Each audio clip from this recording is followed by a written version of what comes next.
Palestina, negara pertama yang mengakui kemerdekaan Indonesia. Terdapat setidaknya 4 syarat yang harus dipenuhi untuk menjadi sebuah negara berdaulat, yaitu wilayah yurisdiksi, penduduk, pemerintahan yang legitimate, dan adanya pengakuan dunia internasional.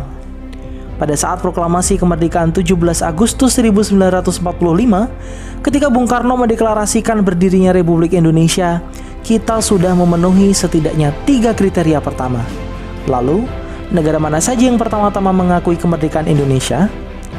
Dalam salah satu buku ziarah sejarah mereka yang dilupakan karya Hamid Nabhan yang diterbitkan baru-baru ini, disebutkan bahwa setidaknya 10 negara pertama yang menyatakan dukungannya dan mengakui kemerdekaan Republik Indonesia adalah negara-negara Islam di kawasan Afrika dan Timur Tengah. Negara-negara tersebut adalah Palestina, Mesir, Libanon, Syria, Irak, Saudi Arabia, Yaman, juga menyusul Afghanistan, Iran, dan Turki. Dikisahkan oleh Hamid Nabhan, pada tanggal 17 Agustus 1945, bangsa Indonesia memproklamasikan kemerdekaannya, tapi dunia internasional belum ada yang mengakui kemerdekaan tersebut. Padahal, pengakuan dunia internasional adalah syarat bagi eksistensi sebuah negara. Ketika itu wilayah Indonesia sedang terjadi kekosongan kekuasaan setelah Jepang menyerah pada sekutu. Tapi di saat yang sama, pasukan sekutu akan mendarat dan membawa pasukan Belanda yang ingin berkuasa kembali di Indonesia. Maka pengakuan dunia internasional menjadi salah satu hal yang paling urgent dibutuhkan pada saat itu. Menariknya, pengakuan dari negara-negara Arab ini justru dimulai dari Palestina yang diwakili oleh mufti besar bangsa Palestina, yaitu Sayyid Muhammad Amin Al-Husaini, yang diucapkan langsung dari radio Berlin berbahasa Arab dan juga lewat harian Al-Ahram yang turut memberitakan pengakuan kemerdekaan Indonesia. Menurut Hamid Nabhan, pengakuan Palestina ini sebenarnya sudah dilakukan secara de facto setahun sebelum Indonesia merdeka, tepatnya di tahun 1944 yang bertepatan dengan janji manis yang dikeluarkan Jenderal Kuniaki Koiso, Perdana Menteri Jepang, untuk memberi kemerdekaan terhadap Indonesia.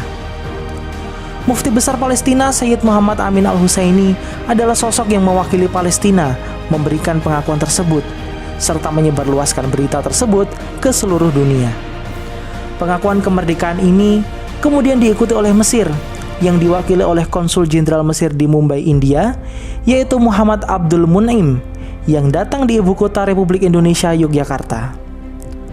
Mun'im yang datang sebagai utusan Liga Arab yang ingin kemerdekaan Indonesia, dan pada tanggal 16 Maret 1947 berangkatlah delegasi diplomatik Indonesia ke Mesir melalui Mumbai. Delegasi Republik Indonesia pada saat itu adalah Haji Agus Salim sebagai ketua, Haji Muhammad Rasjidi, Nazir ST, Abdul Qadir, dan A.R. Baswedan.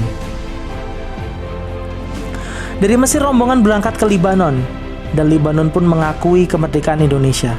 Lalu Haji Agus Salim memerintahkan Rasjidi untuk melanjutkan misi ke Saudi Arabia, sedang A.R. Baswedan dan anggota delegasi lain diperintahkan pulang ke tanah air untuk menyerahkan dokumen dari Mesir dan Libanon.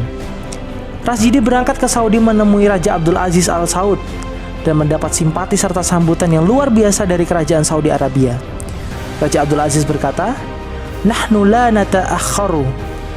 Kami tidak akan ketinggalan untuk memberikan dukungan dan pengakuan untuk Indonesia. Maka di Istana Raja, Raja Abdul Aziz menyerahkan surat pengakuan kerajaan Saudi Arabia terhadap kemerdekaan Republik Indonesia. Peristiwa yang sangat bersejarah itu terjadi pada tanggal 24 November 1947.